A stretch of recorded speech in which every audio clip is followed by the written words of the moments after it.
Ali Malamoué. Osa Malamou, éternel Dieu. Quelqu'un acclame pour le Seigneur en ce matin.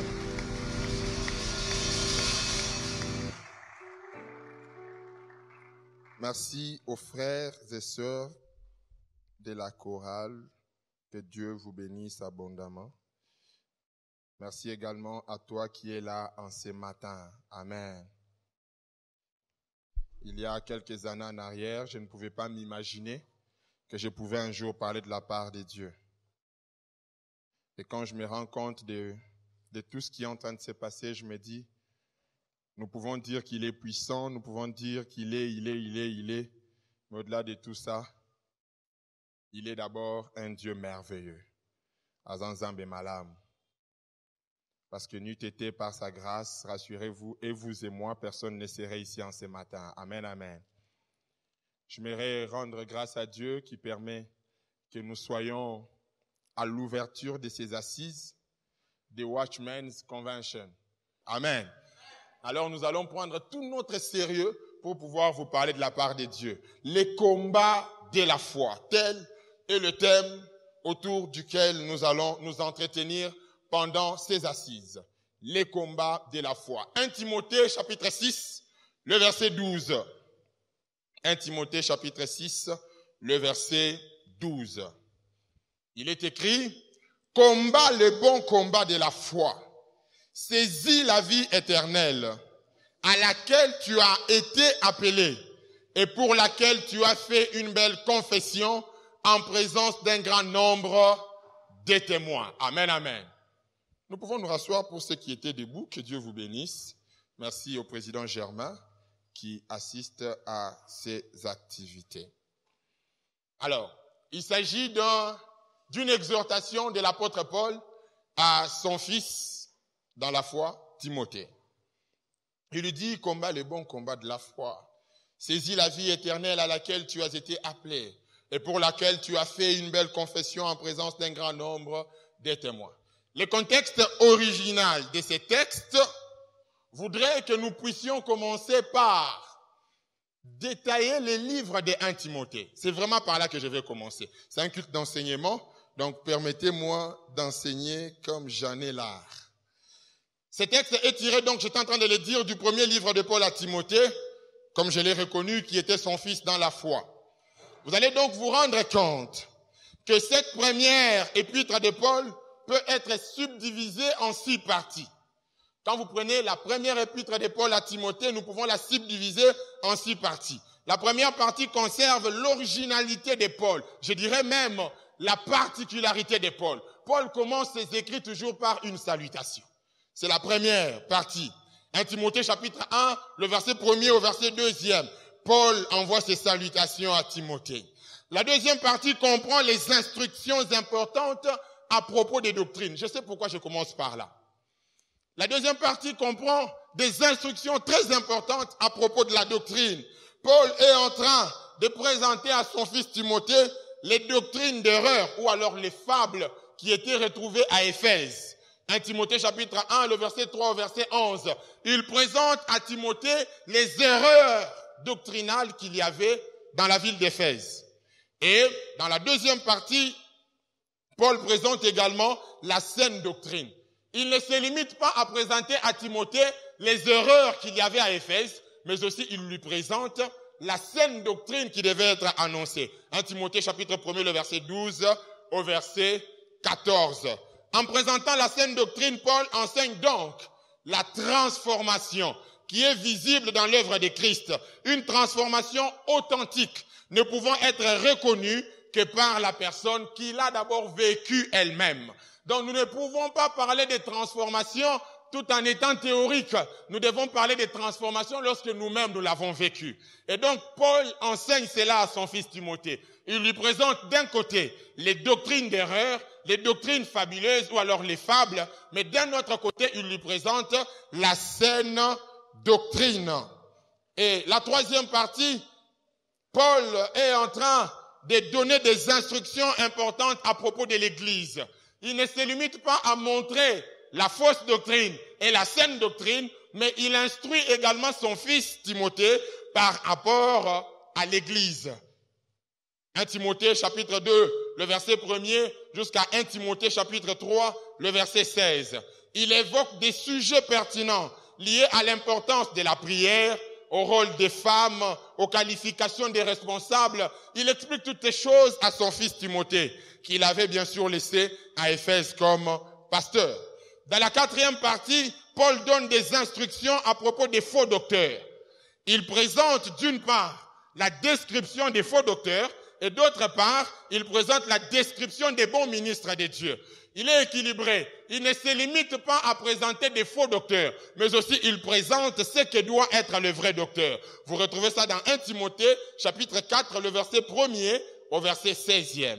Dans la 5e partie, Paul donne des instructions à propos des responsabilités pastorales. Il présente à Timothée comment doit se comporter un pasteur. Et en parlant de cela, il présente les membres qui pêchent. C'est-à-dire, Timothée se retrouve à Éphèse, où il n'y a pas que des membres qui vivent dans la sanctification. Il y a également des membres qui pêchent. Alors, Paul l'instruit par rapport au comportement pastoral qu'il doit avoir par rapport à ces membres-là qui étaient pécheurs. Il présente également les comportements responsables qu'il fallait avoir envers les veuves. Il présente également les comportements qu'il fallait avoir envers les anciens et envers les esclaves. Vous retrouvez cela dans 1 Timothée chapitre 5, le verset 1er, jusqu'à 1 Timothée chapitre 6, le verset 2e. Et la 6e partie, qui est la dernière de cette première épître, Paul est en train de présenter à Timothée les instructions par rapport à l'homme de Dieu. Il lui a d'abord présenté la doctrine. Il lui a présenté ce que doit être l'Église. Il lui a présenté les responsabilités. Mais à la fin, il lui présente ce que doit être l'homme de Dieu. L'homme de Dieu ne doit pas se limiter à être un pasteur. L'homme de Dieu ne doit pas se limiter à être quelqu'un qui instruit les autres. Il doit être quelqu'un qui fait preuve lui-même qu'il a été instruit et qu'il peut pratiquer ce qu'il apprend aux autres. Amen, amen.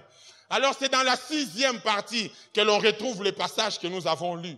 C'est dans la 6e partie que Paul dit à son fils, combat les bons combats de la foi. Dans cette 6e partie, il y a 5 points que j'aimerais que l'on retienne. Le premier point, Paul enseigne les dangers des mauvais enseignements. 1 Timothée chapitre 6, le verset 3 au verset 5. Paul présente à Timothée les dangers qu'il y avait dans les mauvais enseignements. Pas seulement les enseignements qui sont mauvais à être écoutés, mais aussi les enseignements qui sont mauvais à être donnés aux autres.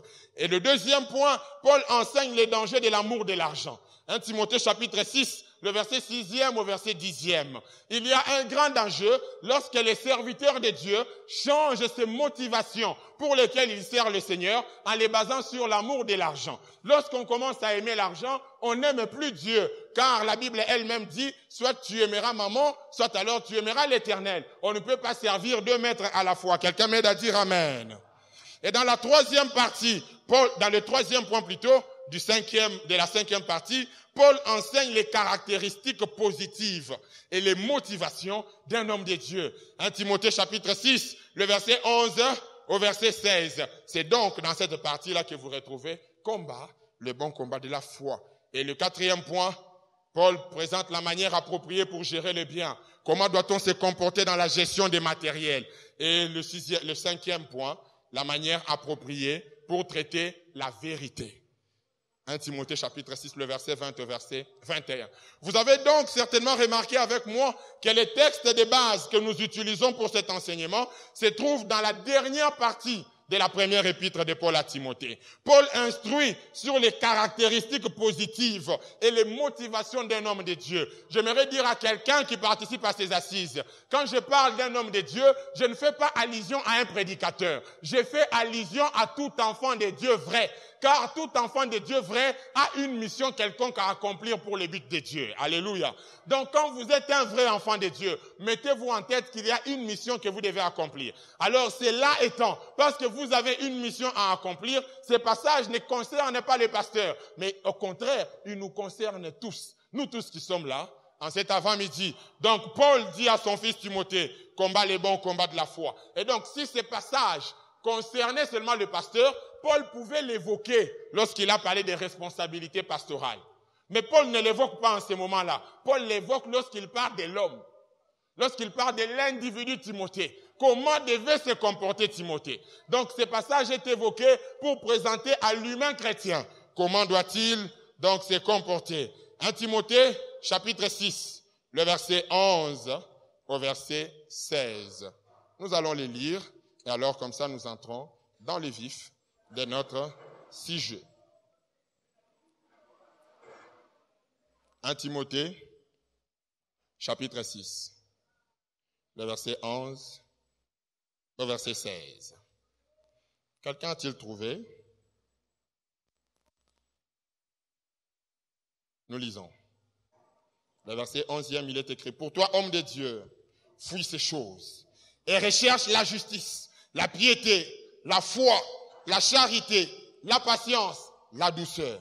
Combat le bon combat de la foi. Saisis la vie éternelle à laquelle tu as été appelé et pour laquelle tu as fait une belle confession en présence d'un grand nombre de témoins. Je te recommande devant Dieu qui donne la vie à toutes choses et devant Jésus-Christ qui fit une belle confession devant Ponce Pilate de garder les commandements et de vivre sans tache, sans reproche jusqu'à l'apparition de notre Seigneur Jésus-Christ que manifestera en son temps le bienheureux et seul souverain, le roi des rois et le Seigneur des seigneurs, qui seul possède l'immortalité, qui habite une lumière inaccessible que nul homme n'a vue ni ne peut voir, à qui appartiennent l'honneur et la puissance éternelle. Amen. Et c'est donc cette partie qui nous concerne le plus dans cet enseignement. Le combat, si je peux le définir, renvoie à une lutte entre deux ou plusieurs personnes. En bref, il s'agit d'une lutte.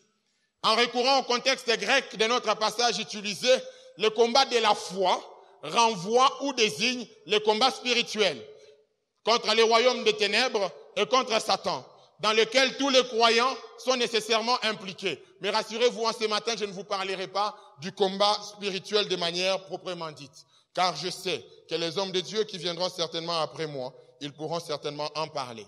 C'est donc ce combat qu'évoque Paul dans 2 Corinthiens chapitre 10, le verset 3 au verset 5. Il s'agit d'un combat parce que nous y sommes confrontés au quotidien. Je dirais même, nous y sommes confrontés à chaque instant.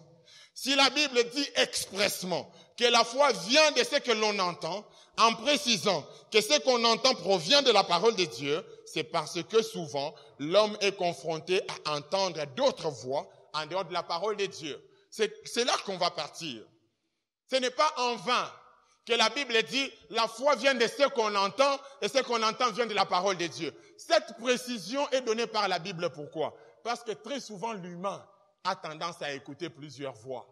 Nous écoutons beaucoup de voix en dehors de la parole de Dieu. Alors très souvent, il est possible que la foi puisse naître d'une autre voix que la voix de Dieu. Or, toute foi qui naît d'une voix contraire à celle de Dieu cesse d'être une foi. Quelqu'un dit Amen.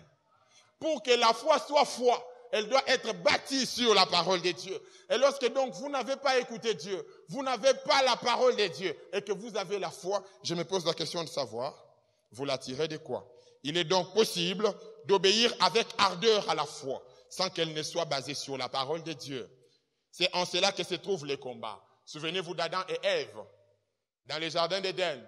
Adam et Ève connaissaient la voix de Dieu. Dieu leur avait montré le chemin. Il leur a dit manger de tout sauf du fruit de l'arbre qui se trouve au milieu du jardin. Mais un jour, alors que Ève était en train de déambuler, elle va écouter une autre voix en dehors de la voix de Dieu. Elle va prêter oreille attentive à cette voix-là. Et vous connaissez la suite. Elle a mangé le fruit alors qu'il ne fallait pas qu'elle puisse le manger. Romains chapitre 10, le verset 17, définit l'origine de la foi. Retenez donc ce que j'ai dit. J'ai dit que la foi ne peut provenir que de la parole de Dieu. C'est l'origine de la foi. C'est ce que vous retrouvez dans Romains chapitre 10, le verset 17. La Bible dit clairement que la foi vient de ce que l'on entend, et ce que l'on entend provient de la parole de Dieu. Mais en dehors de cela, Jean chapitre 1, le verset 12e, définit la principale conséquence de la foi. Donc la foi n'a pas que l'origine, la foi a aussi une conséquence. Dans son origine, la foi vient de la parole de Dieu.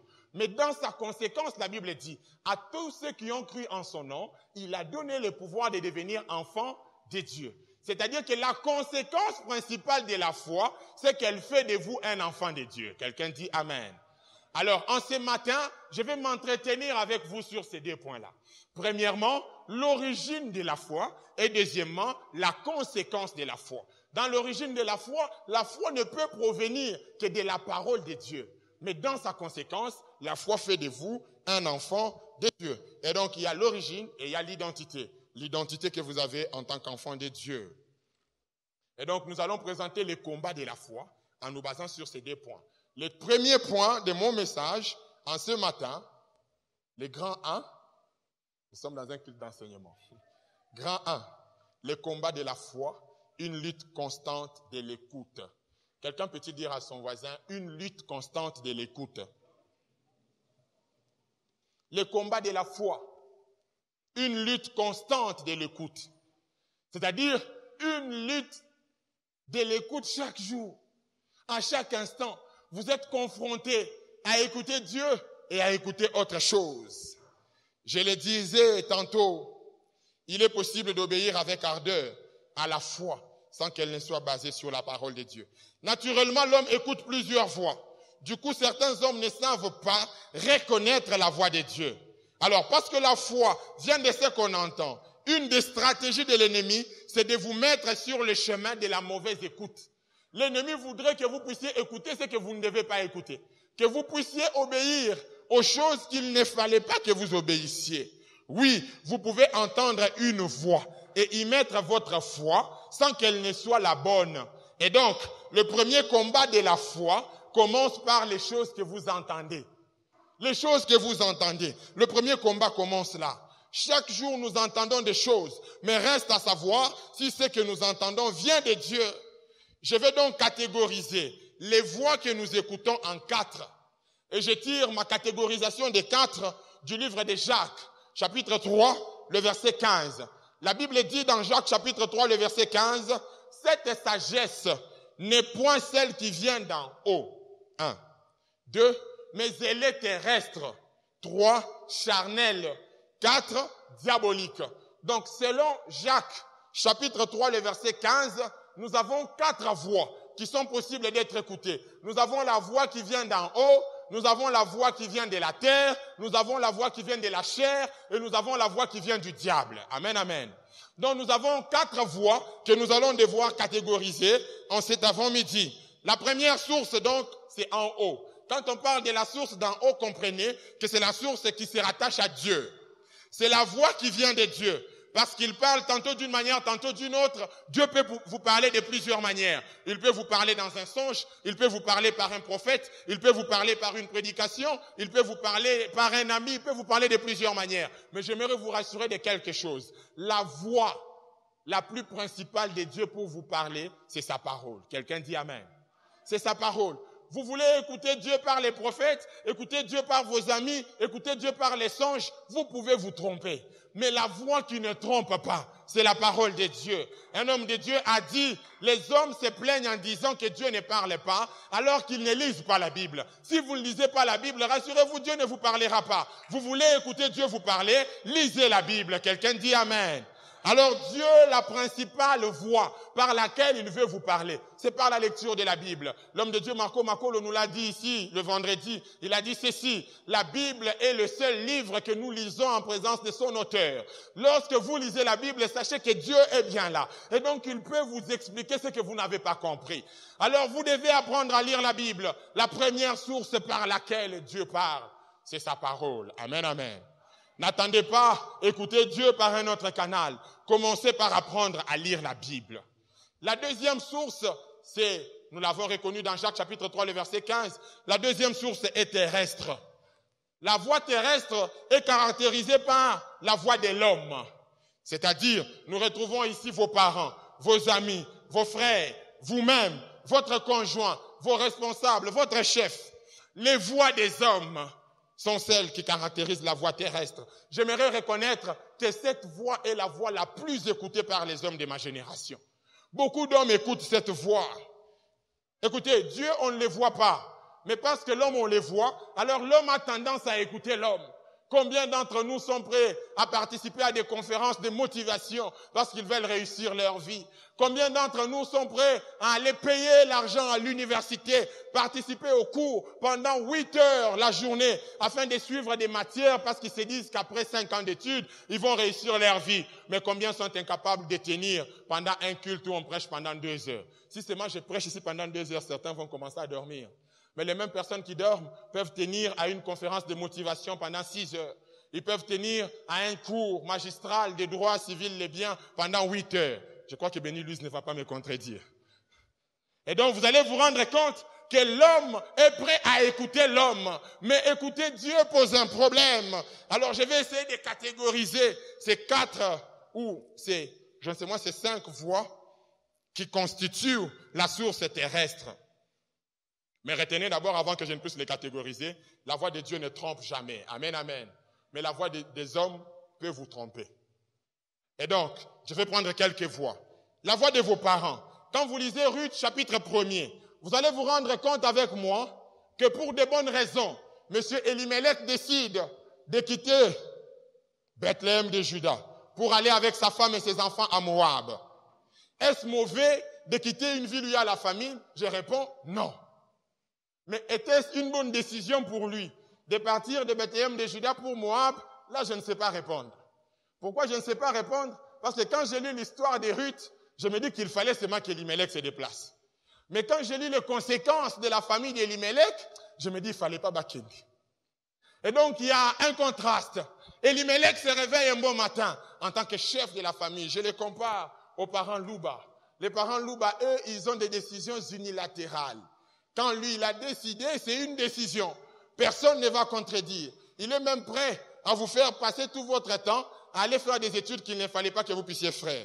Moi-même, je me suis retrouvé en train de faire 5 ans à la faculté de médecine alors qu'il ne fallait pas que je sois là-bas. Pourquoi? Parce que quelqu'un voulait bien que je fasse ça.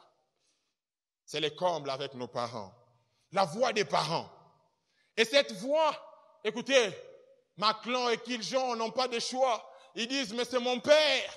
Oui, il a raison, c'est lui qui m'a montré le chemin. J'aimerais contextualiser ça dans ma génération pour dire, mais c'est lui qui m'a amené à l'école pour la première fois. C'est même lui qui m'a amené à l'église pour la première fois. Quand il me dit, allons-y à Moab, je ne peux que les suivre.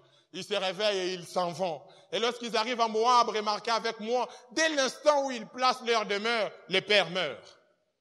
Et les 2 garçons, ils arrivent à se marier, ils font 10 ans de mariage sans avoir des enfants. Ils meurent sans laisser de progéniture. Et lorsqu'il meurt, au bout de 10 ans, il y a une pauvre veuve qui doit quitter Moab pour entrer dans la ville du départ. Était-ce une bonne décision de pouvoir quitter? Moi, en tout cas, je ne sais pas dire oui ou non. Mais j'aimerais simplement vous dire que les enfants, ils avaient écouté la voix du Père. Peut-être que s'ils avaient la révélation de leur propre destinée, ils ne seraient pas partis à Moab. Parce que c'était la voie de la mort pour eux. Et ils sont partis. La voix des parents.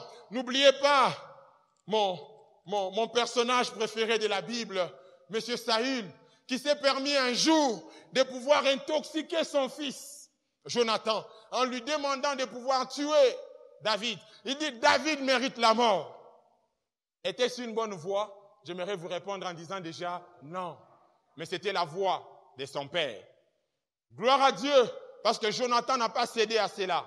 Mais quand bien même Jonathan n'a pas cédé, savez-vous pourquoi Jonathan était-il mort? Parce qu'il connaissait la voix de Dieu et la voix de son père, mais il avait choisi de suivre son père. Jonathan savait que Dieu était avec David, mais en même temps, il choisissait de suivre son père partout où il partait. Il y a des gens qui meurent tout simplement parce qu'ils choisissent de suivre leurs parents, alors qu'ils ont déjà la révélation de la voix de Dieu sur leur vie. Quand tu as la révélation de la voix de Dieu, choisis de suivre Dieu. Nous avons cette difficulté, les combats de la foi commencent là. Nous écoutons nos parents, mais nous écoutons aussi Dieu. Nous avons beaucoup d'affection envers nos parents. Alors, comme nous ne voyons pas Dieu, par moments, nous choisissons de pouvoir suivre la voix des parents. Oui, la voix des parents n'est pas mauvaise, mais pourvu qu'elle soit égale ou alors conforme à la volonté de Dieu pour votre vie. Si elle n'est pas conforme à la volonté de Dieu pour votre vie, refusez la voix des parents. Vous vivez dans une famille où les parents croient au Kintudi, où les parents croient au Kodiaya famille. Mais abandonnez ces coutumes-là. Ne suivez pas vos parents dans une voie qui est perverse. Suivez Dieu, car la voix de Dieu, elle est la meilleure. Quelqu'un dit Amen. Voilà. La voix des parents, elle n'est toujours pas bonne. Elle n'est toujours pas merveilleuse, elle n'est toujours pas la voie qu'il faut suivre. Elle n'est toujours pas la bonne voie. Une autre voie, la voie des amis. Rassurez-vous, celle-là, c'est la fantastique des voies. Les gens choisissent même d'aller à l'université sur base de leurs amis. Comme nous avons tous ensemble étudié au collège Boboto, alors nous décidons ensemble d'aller à l'UPC. Comme nous avons ensemble étudié au lycée Boyokani, nous nous entendons ensemble d'aller à l'UCC. Bien-aimés dans le Seigneur, faites attention lorsque vous êtes mouton des panurges. C'est-à-dire lorsque vous êtes prêts à pouvoir suivre tout ce que vos amis font. La voie des amis, elle est la voie de ma génération, où les gens choisissent même de se marier sur base de leurs amitiés. Ils choisissent donc les choix qu'il fait pour son conjoint ou sa conjointe, c'est pas par rapport à ses convictions. Donc l'homme de Dieu Antonio vient me voir le matin, il me dit, Josué, tu vois toi, la femme qui te convient, c'est la sœur Rachel. C'est pas prophétique s'il y a une Rachel ici. C'est la sœur Rachel. Mais est-ce que c'est le choix de Josué? Non. Mais le problème c'est quoi? C'est mon ami. Parce que c'est mon ami, il me connaît. Je peux bien suivre cette voie. Il y a des gens qui décident sur base de leurs amis. Mais je vais vous présenter encore quelques exemples de la Bible qui me prouvent que la voie des amis n'est pas toujours la bonne voie. Ne nous perdons pas. Je ne suis pas en train d'enseigner sur la voie, mais je vous présente le fait que la foi vient de ce que l'on entend. Amen, amen. C'est pourquoi je parle de la voix. C'est-à-dire, vous entendez beaucoup de voix au quotidien. Alors, je suis en train d'évoluer. La voix des amis. Genèse chapitre 33, le verset 18 au verset 20. La Bible parle de Jacob qui arrive heureusement à la ville de Sichem et qui campa devant elle. Il acheta la portion du champ où il avait dressé sa tente. Au chapitre 34, la Bible dit que son unique fille, Dina, sortit pour voir les filles du pays. Certains commentateurs bibliques disent ceci. Ils disent que Dina, ce n'était pas sa première fois de sortir.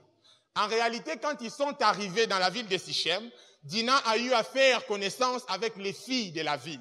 Elle a eu à faire connaissance avec les filles de ce pays-là. Alors, je me pose la question, c'était dans quelles circonstances? Peut-être en allant à la rivière, peut-être en allant au puits d'eau. En tout cas, je ne maîtrise pas.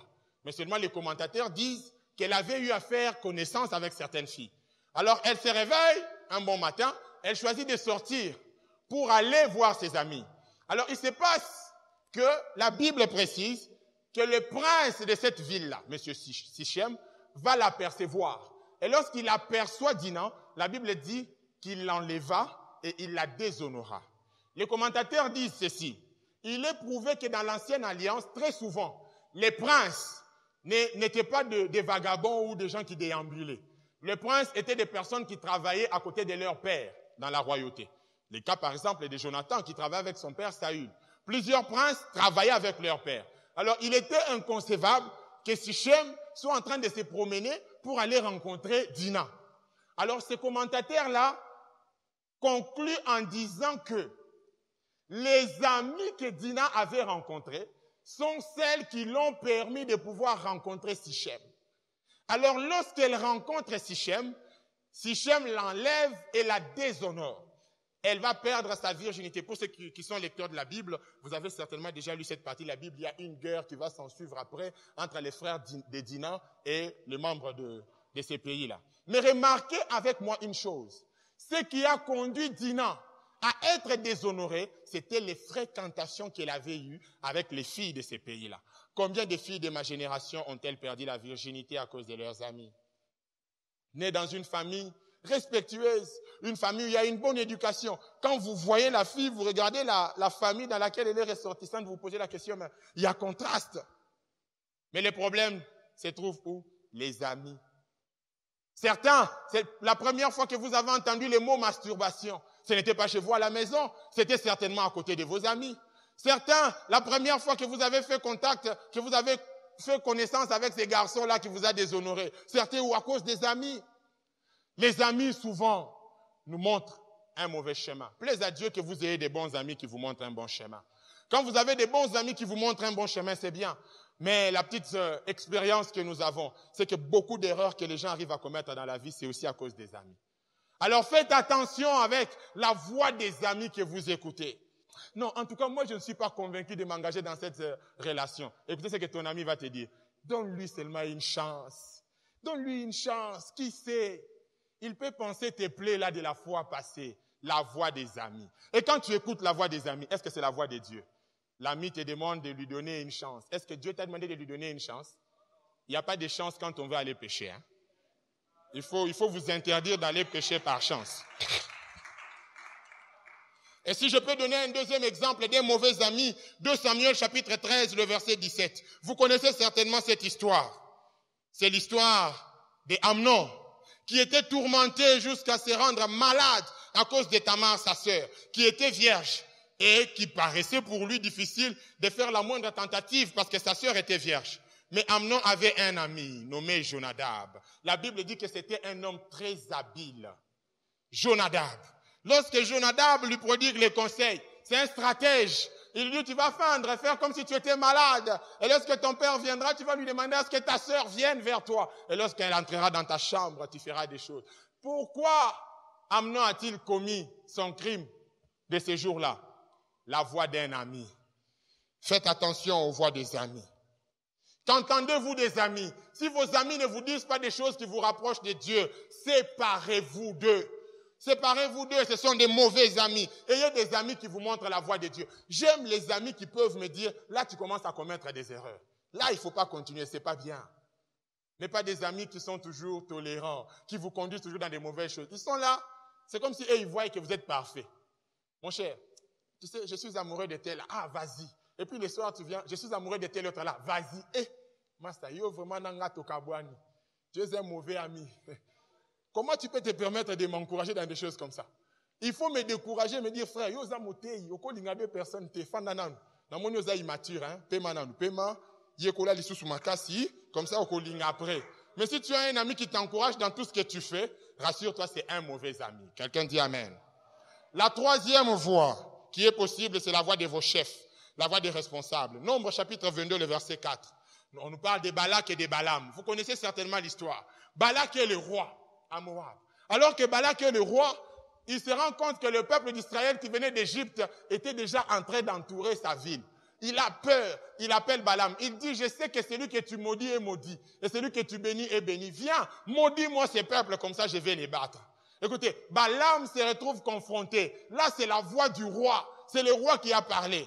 Et Balaam dit, ok, je vais prier, je vais écouter la voix de Dieu. Et quand il prie, il écoute la voix de Dieu, Dieu lui dit, tu n'iras pas. Et il répond, on dit au roi que Balaam ne peut pas venir parce que Dieu lui a interdit. Le roi envoie encore d'autres personnes, d'autres messagers. La Bible précise que cette fois-là, il a envoyé des messagers qui étaient très élevés.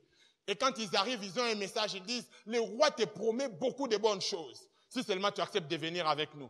Écoutez, Balaam a déjà la voix de Dieu. Dieu lui a déjà dit, ne va pas.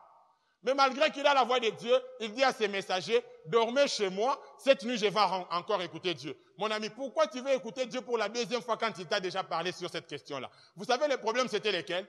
Il a écouté qu'il y avait des choses qu'on devait lui donner après. Alors il veut encore écouter Dieu pour la deuxième fois. Les combats de la foi. On a déjà écouté Dieu, mais il y a aussi la voix de notre chef. Il y a la voix de notre responsable. Quand ton responsable te dit, écoute, tu as fait longtemps avec ce petit salaire de $200, tu sais quoi? Moi, je suis homosexuel. Toi, tu es un homme et d'ailleurs, j'apprécie beaucoup ta silhouette. Viens avec moi, on va faire cet acte-là et par la suite, je vais élever ton salaire à $600. Tu regardes, depuis qu'on te paye $200, tu es incapable de te marier.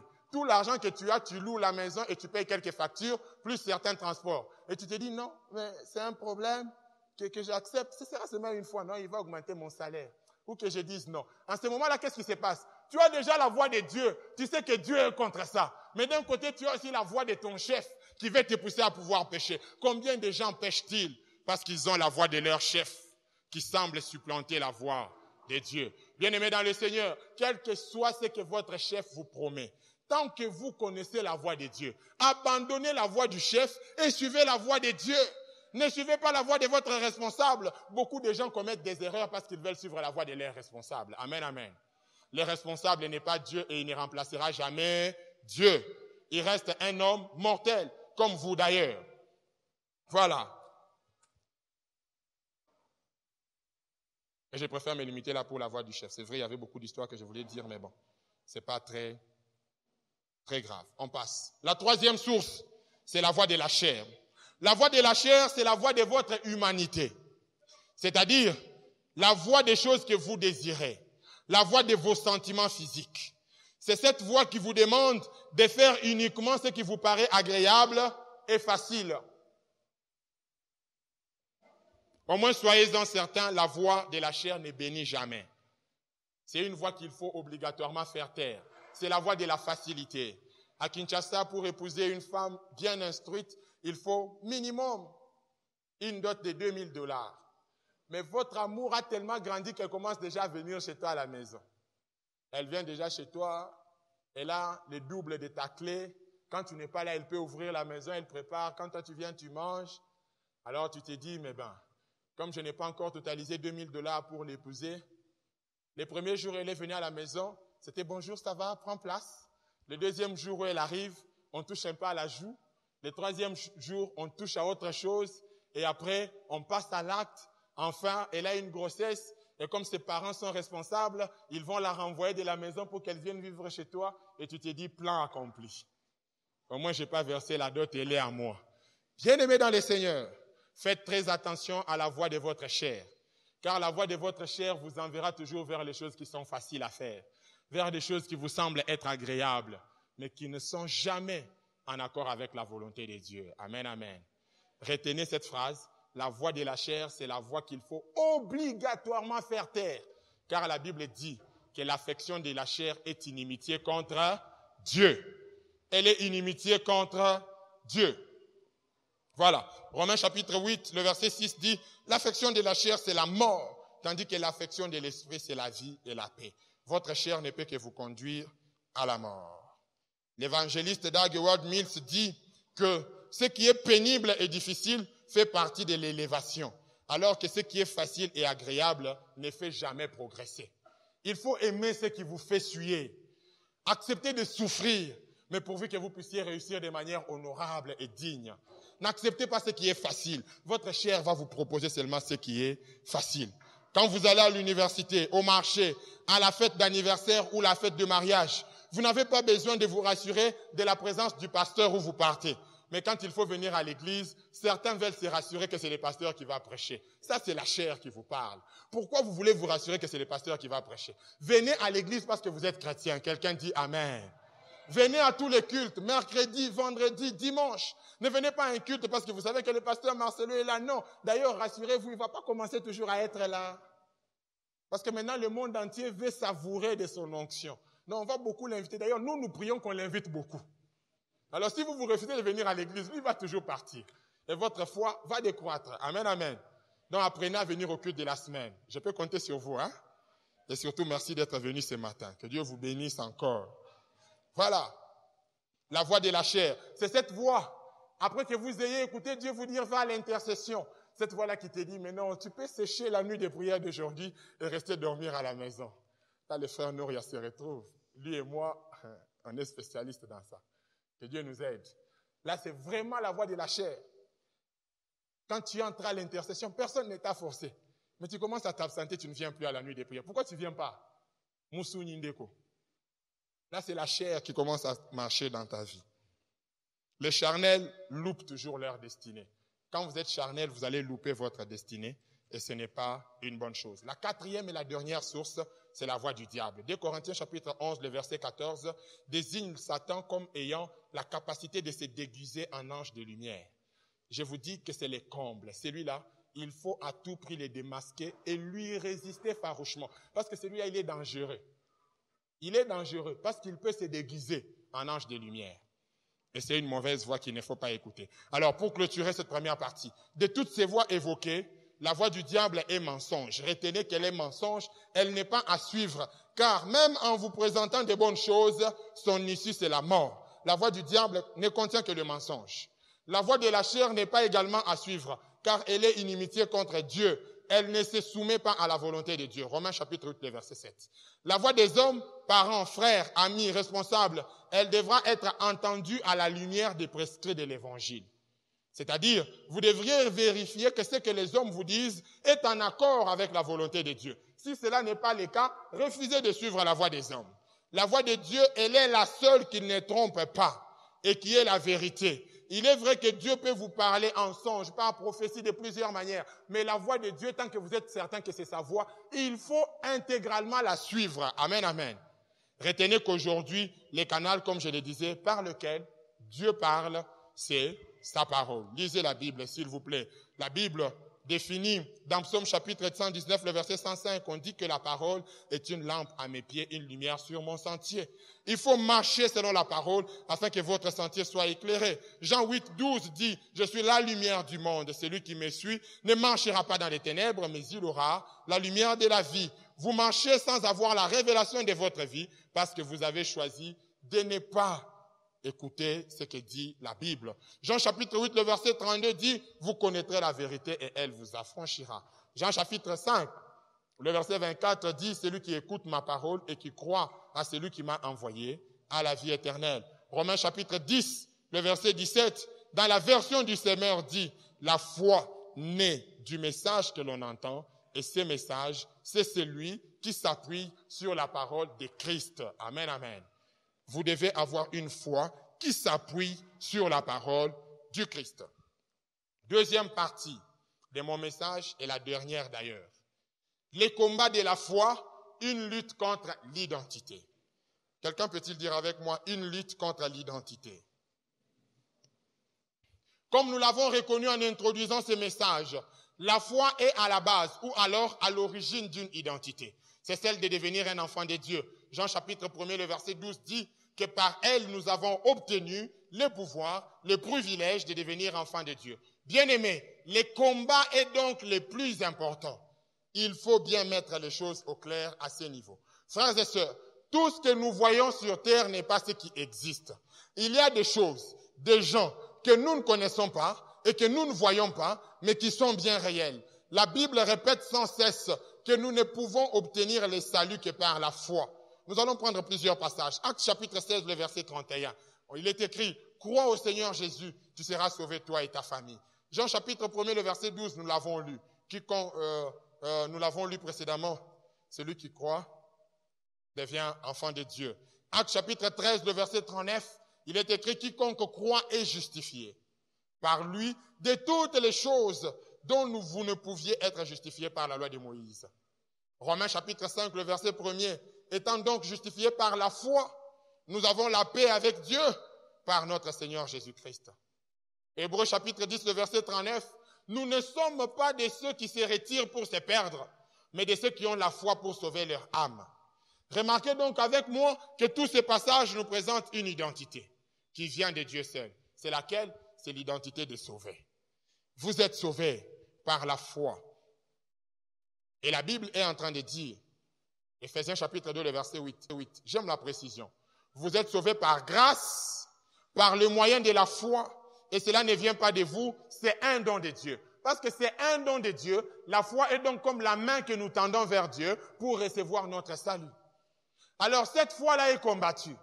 Le combat de la foi se base également au niveau de l'identité. Le combat de la foi se base au niveau de l'identité. Il y a donc un combat réel. Et nous combattons contre les gens qui sont très organisés. Des gens qui connaissent leur identité.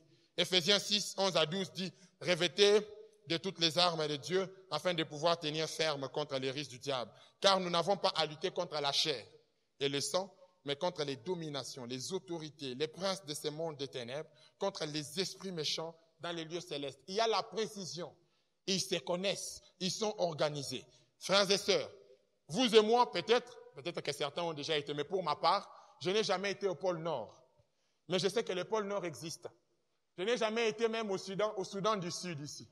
Mais je sais que le Soudan du Sud existe. C'est-à-dire quoi? Dans le monde spirituel, il y a des choses que vous n'avez pas vues, mais qui existent bien évidemment. Alors vous devriez vous mettre en tête que le combat est vrai. Le combat de la foi est réel. Parce que le diable sait qu'en touchant à votre foi, il va donc déstabiliser votre salut. Son mécanisme parfait, c'est celui-là. Il veut que vous puissiez perdre votre salut afin que vous ne puissiez pas vivre l'éternité avec Jésus-Christ. Alors, il va toucher à votre identité en combattant votre foi. Les combats de la foi. Donc, si vous êtes un vrai chrétien, rassurez-vous, vous êtes dans un combat perpétuel. Alors, quelle est la raison d'être de ces combats? C'est parce que votre adversaire a peur de vous. Oui, un homme de Dieu a dit, en général, celui qui a peur crée des mécanismes pour intimider. L'ampleur des menaces du diable est la preuve de sa peur.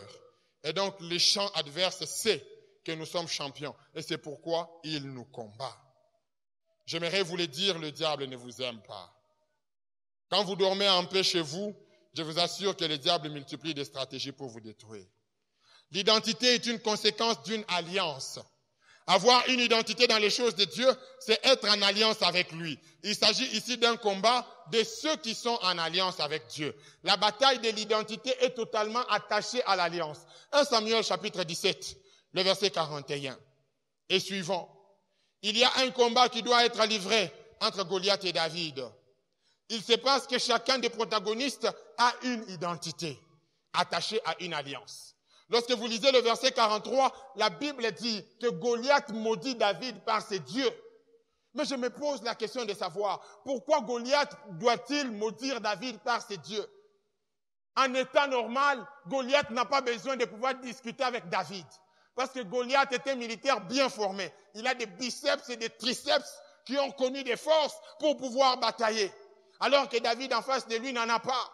En état normal, Goliath a toutes les armes qui peuvent tuer David. Mais écoutez, avant de batailler avec lui, la Bible dit qu'il a maudit David par ses dieux. Pourquoi doit-il commencer à maudire David par ses dieux? Quelqu'un peut-il dire avec moi combat de la foi? C'est question de foi. Il dit oui, c'est monsieur. Il représente toute une armée d'Israël. Israël n'est pas un peuple chétif pour m'envoyer quelqu'un de n'importe comment. S'ils ont laissé ce monsieur venir au-devant de moi, il se pose un problème. Alors, il commence par les maudire. Et lorsque vous lisez le verset 45, la Bible dit que David a réagi. David dit, tu viens vers moi avec ton épée, avec tout ce qu'il avait. Mais moi, je m'avance au-devant de toi au nom de l'Éternel des armées que tu as insulté. Combat de la foi. David aussi, il sait que dans ce combat-là, il ne pouvait vaincre qu'à cause de la foi qu'il avait en son Dieu. Alors, remarquez avec moi, dans ce combat qui va se faire entre Goliath et David, la bataille est lancée. La Bible dit que David prend une pierre qu'il va lancer de manière très adroite et la pierre va toucher Goliath au niveau de son front. Mais écoutez la précision que la Bible donne. La Bible ne dit pas que Goliath est tombé nuque contre terre. La Bible dit plutôt que Goliath est tombé face contre terre. Mais alors posez-vous la question de savoir pourquoi une pierre qui est lancée par devant, au lieu de me faire tomber par derrière, me fait tomber par devant. Savez-vous pourquoi? Vous savez pourquoi? Parce qu'en engageant l'Éternel, l'Éternel était derrière Goliath pour les bousculer. Et donc, dans le combat de la foi, vous ne pouvez être vainqueur que lorsque vous engagez Dieu. Votre identité doit se baser sur la personne de Dieu. Votre identité ne doit pas se baser sur ce que vous admettez de vous, mais vous devez baser votre identité sur Dieu. Goliath a maudit par ses dieux. Et David également a fait quoi? A dit qu'il s'avançait au nom de l'Éternel. Dans vos batailles au quotidien, avancez-vous au nom de l'Éternel. Vous allez remarquer une surprise. Vous lancez la pierre, au lieu que quelqu'un tombe comme ça, on le bouscule par derrière et il tombe comme ça. Et quand il tombe face contre terre, il y a un déséquilibre. Parce qu'avec la taille qu'il avait, et la masse qu'il avait, en tombant face contre terre, il y a un grand déséquilibre qui se passe dans son corps. Et même si la pierre là n'était pas entrée, le temps qu'il a zonga David a poussé qui déjà a bendinae et puis a katié mutu. Et les autres sont partis. Mutuna kwenae, mwana bendana. Pourquoi? Combat de la foi. Dans le combat de la foi, on ne peut être victorieux que lorsque l'identité est basée sur Dieu. Donc chacun avait une alliance dans ce combat. Dans le combat de la foi, vous devez être.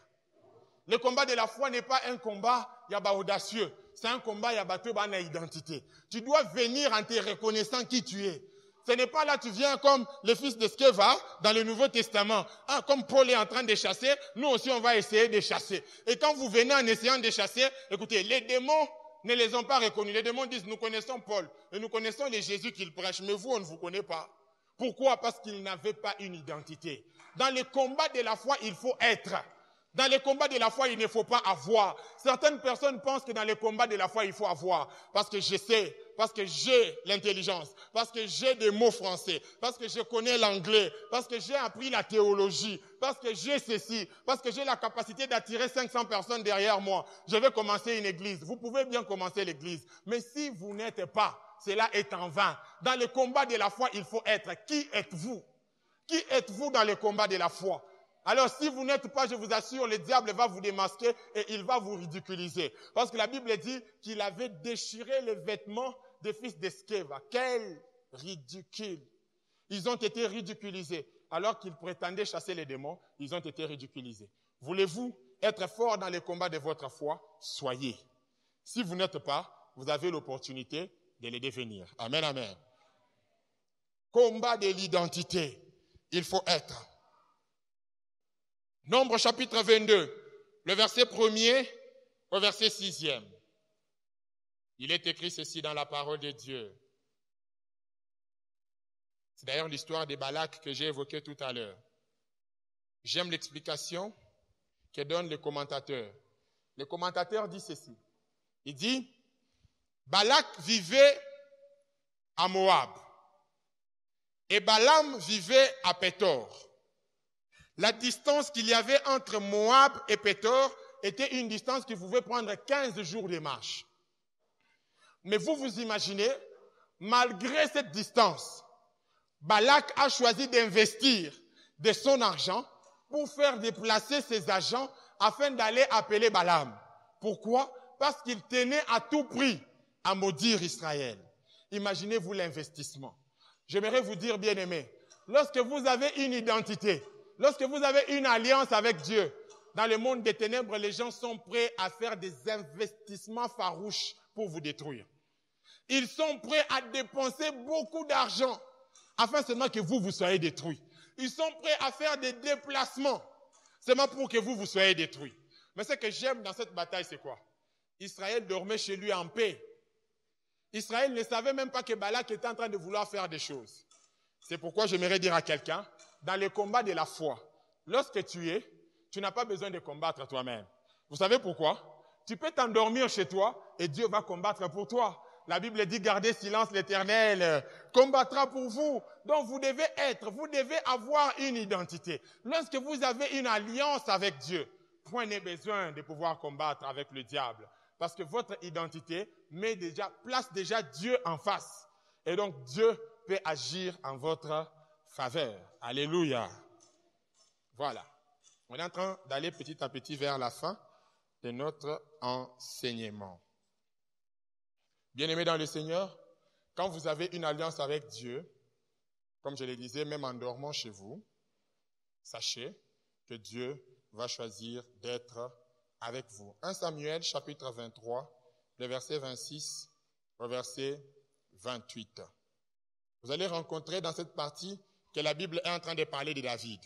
David est en train de fuir Saül, et la Bible dit qu'il arrive à un moment où il est sur la montagne, et Saül et ses gens réussissent à pouvoir encercler David.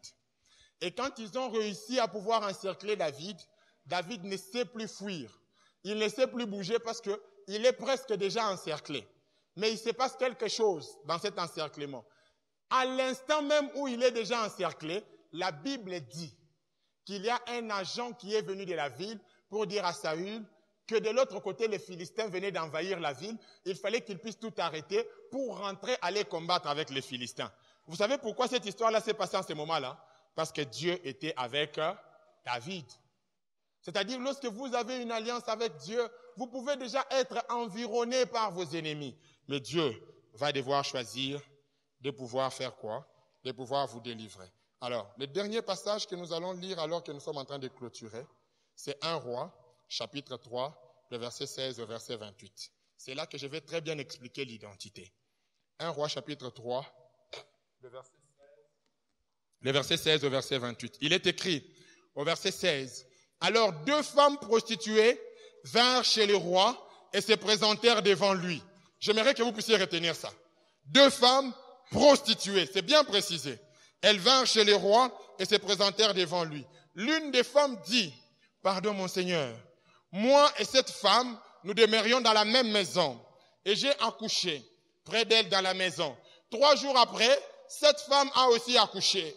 Nous habitions ensemble, aucun étranger n'était avec nous dans la maison.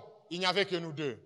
Le fils de cette femme est mort pendant la nuit parce qu'elle s'était couchée sur lui. Elle s'est levée au milieu de la nuit. Elle a pris mon fils à mes côtés, tandis que ta servante dormait. Et elle l'a couché dans son sein. Et son fils qui était mort, elle l'a couché dans mon sein. Le matin, je me suis levé pour allaiter mon fils et voici, il était mort. Je l'ai regardé attentivement le matin, et voici, ce n'était pas mon fils que j'avais enfanté. J'aime la version du Semeur. Elle dit, je l'ai examiné attentivement. Et la version Martin dit, l'ayant exactement considéré au matin, j'ai remarqué que ce n'était pas mon fils. L'autre femme dit, au contraire, c'est mon fils qui est vivant et c'est ton fils qui est mort. Mais la première répliqua, nullement, c'est ton fils à toi qui est mort et c'est mon fils qui est vivant. C'est ainsi qu'elles parlèrent devant le roi. Le roi dit, l'une dit, c'est mon fils qui est vivant et c'est ton fils qui est mort. L'autre dit, nullement, c'est le mien qui est vivant et le tien est mort. Puis il ajouta, apportez-moi une épée. Et on lui apporta une épée, apporta une épée devant le roi. Et le roi dit, coupez en deux l'enfant qui vit et donnez-en la moitié à l'une et la moitié à l'autre. Alors la femme dont le fils était vivant sentit ses entrailles s'émouvoir pour son fils. Et elle dit au roi, ah mon Seigneur, donnez-lui l'enfant qui vit et ne le faites point mourir. Mais l'autre dit, il ne sera ni à moi ni à toi, coupez-le. Et le roi prenant la parole dit, donnez à la première l'enfant qui vit et ne le faites pas mourir. C'est elle qui est sa mère. Quelques traits que nous devons retenir pour que j'explique cette partie de la Bible. Les deux femmes sont prostituées, c'est-à-dire qu'elles n'avaient pas d'alliance avec Dieu, parce qu'elles vivaient de manière à être, elles vivaient dans l'inimitié contre Dieu. Et j'aimerais même préciser, ces deux femmes, en temps normal, ne pouvaient pas se retrouver au palais royal. Qu'est-ce qui amène ces femmes au devant du roi? Deuxième chose, c'est un enfant qui est mort. C'est-à-dire l'alliance reçue d'un enfant qui a cessé de vivre. Parce qu'un enfant est mort, ces deux femmes se retrouvent obligées d'aller voir le roi. Et la troisième chose, qu'est-ce qui va départager ces deux femmes? Ces deux femmes vont être départagées par les jugements obtenus grâce à l'enfant vivant. Ce qui les a amenés auprès du roi, c'est l'enfant mort. Mais ce qui va les départager, c'est l'enfant qui est vivant. Voici ce que nous allons retenir. 1. Vous et moi, nous n'avions pas d'alliance avec Dieu. Nous étions comme ces femmes prostituées. Nous n'avions pas une bonne identité au devant de Dieu. La Bible est en train de dire que tous ont péché et sont privés de la gloire de Dieu. Nous n'avions pas une alliance avec Dieu. Nous n'avions pas une intimité, une identité au devant de Dieu. Mais qu'est-ce qui nous a permis d'avoir accès au devant du Seigneur? Rappelez-vous, la Bible est en train de dire que le jour que Christ était en train de mourir, les rideaux du temple s'étaient fendus en deux. Ainsi, nous avons eu la possibilité d'avoir accès à la maison du roi. Comme ces deux femmes qui ne pouvaient pas se retrouver au devant du roi en temps normal, elles se sont retrouvées au devant de lui à cause d'un enfant qui était mort. Nous aussi, notre premier accès au devant de Dieu, nous l'avons retiré du fait qu'il y a un fils qui soit mort à la croix et que les rideaux du temple se soient fendus. C'est à cause de la mort d'un fils que nous avons eu l'accès au palais royal. Quelqu'un dit Amen. Mais troisièmement, à la fin du temps, qu'est-ce qui va nous départager? Ce n'est pas le fils qui est mort qui va nous départager. Non, c'est plutôt le fils qui est vivant qui va nous départager. Pourquoi? Parce que Paul est en train de dire, ce n'est plus moi qui vis, mais c'est Christ qui vit en moi. En réalité, on ne doit pas voir en vous un fils qui est mort et qui est resté au tombeau. On doit voir en vous les stigmates d'un fils qui est ressuscité et qui vit à la droite de Dieu le Père. Et donc, ce qui a départagé ces deux femmes au devant du roi, c'était le fils qui était resté vivant. Et ce qui va nous départager à la fin du temps, ça sera le fils qui est vivant. Si donc vous avez un Jésus qui est mort, je vous assure qu'à la fin du temps, votre place sera à la gauche. Il vous faut avoir un Jésus qui est vivant. L'identité qui va nous départager à la fin du temps, c'est l'identité que nous avons en Christ. Et donc, comme j'étais en train de le dire précédemment, nous ne devons pas nous identifier selon nous, nous devons nous identifier selon le Fils qui est vivant. Lorsque Dieu nous regarde, il n'a point besoin de nous voir nous, il a besoin de voir son Fils vivant en nous. Il a besoin de voir son Fils vivant en nous. Et donc, ce qui avait départagé ces deux femmes, c'était le Fils vivant. Alors, en quoi consistent les bons combats de la foi? Les bons combats de la foi consistent dans le fait qu'on doit voir en vous la vie de Christ.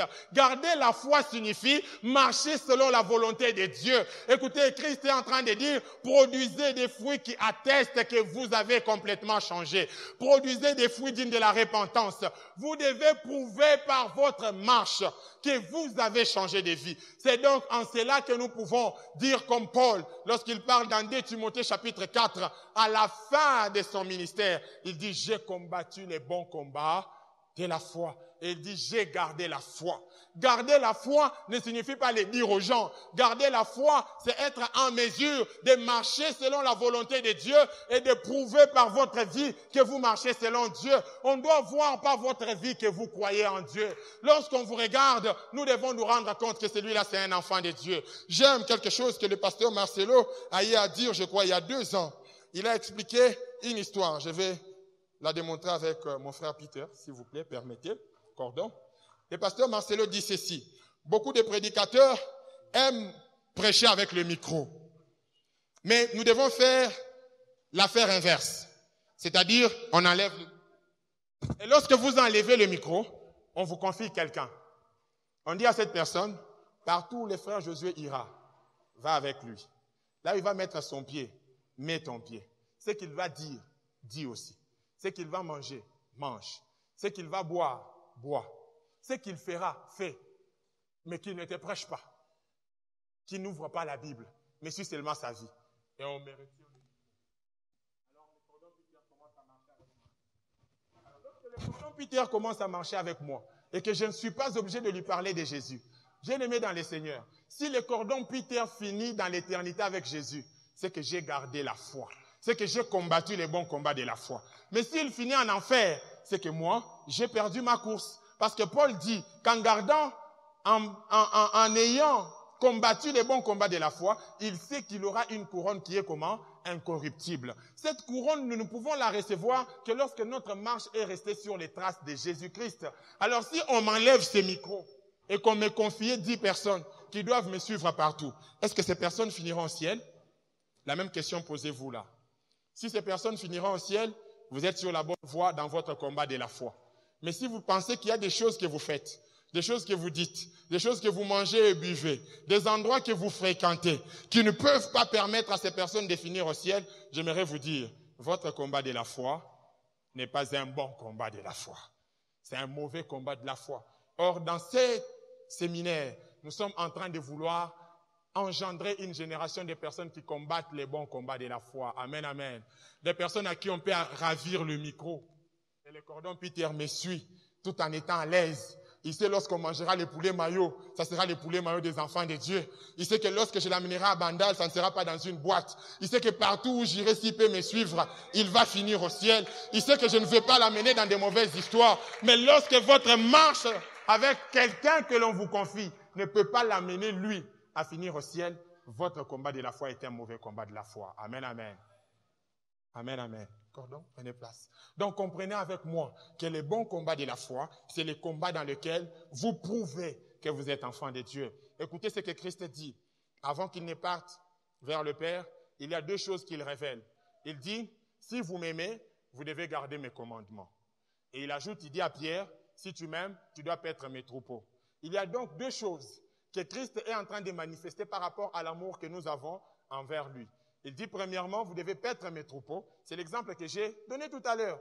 On peut vous confier des gens qui doivent vous suivre, mais il faut que ces gens puissent finir au ciel. Mais deuxièmement, si vous m'aimez, gardez mes commandements. Les bons combats de la foi que Paul est en train d'exhorter à Timothée, c'est de pouvoir paître les troupeaux et de garder les commandements de Dieu. C'est ainsi qu'il lui présente d'abord toute une ribambelle. Il lui présente les responsabilités de l'Église. Il lui présente comment ça doit être la gestion de l'Église.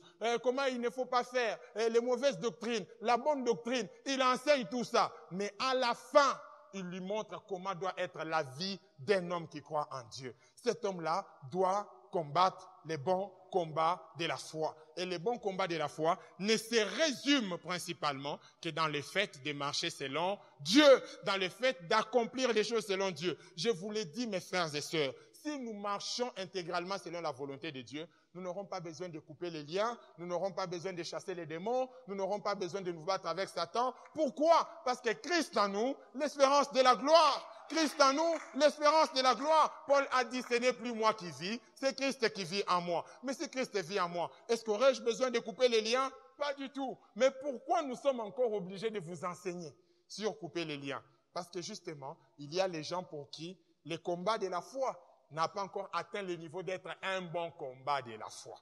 Les bons combats de la foi, c'est celui dans lequel vous attestez par votre vie que vous êtes réellement enfant de Dieu. Alléluia. Que Dieu vous bénisse abondamment.